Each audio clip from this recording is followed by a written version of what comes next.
Hi friends, welcome back to our channel. ఈరోజు నేను చూపించబోయేదండి fish fry అండి.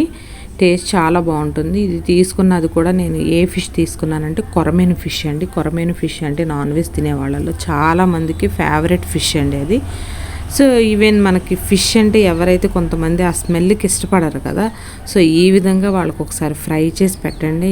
నెక్స్ట్ టైం నుంచి ఇదే వాళ్ళ ఫేవరెట్ అయిపోతుంది. చాలా బాగుంటుంది, చాలా ఈజీగా కూడా ఉంటుంది ప్రాసెస్. ఎవరైతే నా ఛానల్ని ఫస్ట్ టైం చూస్తున్నారో ఒకసారి సబ్స్క్రైబ్ అయితే చేసేయండి ఫ్రెండ్స్. అలాగే పక్కనే ఉన్నటువంటి బెల్ ఐకాన్ని క్లిక్ చేస్తే దానిలో ఉండే ఆల్ ఆప్షన్ క్లిక్ చేయడం వల్ల నేను పెట్టే కొత్త వీడియోస్ అన్నీ మీ ఫోన్కి వస్తూ ఉంటాయి ఫ్రెండ్స్. సో ముందుగా ఇదిగోండి చూడండి, ఈ మందంగా కట్ చేసి మనం బయట వాష్ చేయించి తీసుకొచ్చుకోవాలండి. సో దీనిలో కొంచెం నేను అల్లం వెల్లుల్లి పేస్ట్ యాడ్ చేశాను, కొంచెం సాల్ట్, అలాగే పచ్చికారం అండి. పచ్చికారం యాడ్ చేసుకున్నారనుకోండి ఇలా నాన్ వెజ్ రెసిపీస్లో బాగుంటుంది అనమాట టేస్ట్, అలాగే కలర్ కూడా చాలా బాగుంటుంది అనమాట. అలాగే దీనిలో ఒక 1/2 టేబుల్ స్పూన్ పసుపు యాడ్ చేసాము.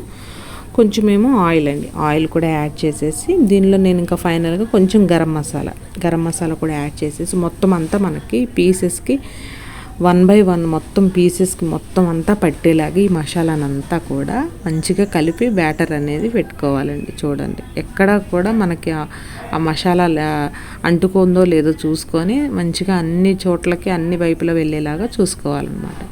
సో ఇప్పుడు దీనిలో నేను 1 టేబుల్ స్పూన్ కార్న్ఫ్లోర్ యాడ్ చేశానండి. కార్న్ఫ్లోర్ అనేది కొంచెం బైండింగ్ మనం ఫ్రై చేసేటప్పుడు బైండింగ్లా ఉంటుందని ఫ్రై చేశాను నేను.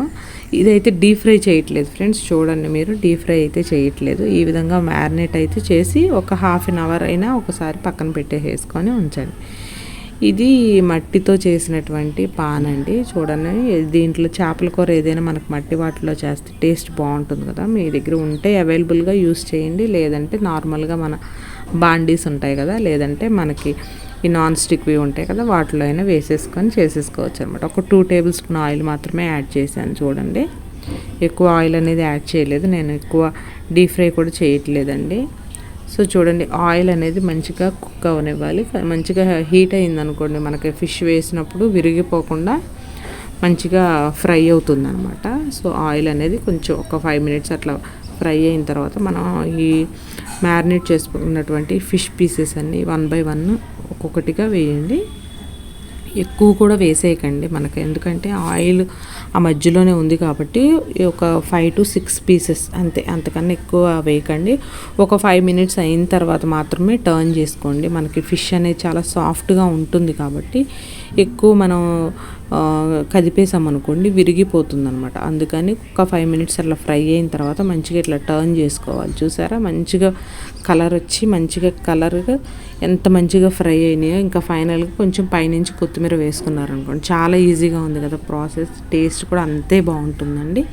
సో కొంతమంది చేపలు అంటే తినరు కాబట్టి ఒకసారి వాళ్ళకి ఈ విధంగా చేసి పెట్టండి. ఫ్రై అనేది చాలా బాగుంటుంది, వాళ్ళు ఇష్టంగా తింటారు. సో ఇంకెందుకు లేట్, మీరు కూడా ఒకసారి ట్రై చేసేయండి. మీకు ఎలా కుదిరిందో నాకైతే కామెంట్ చేయడం మర్చిపోకండి.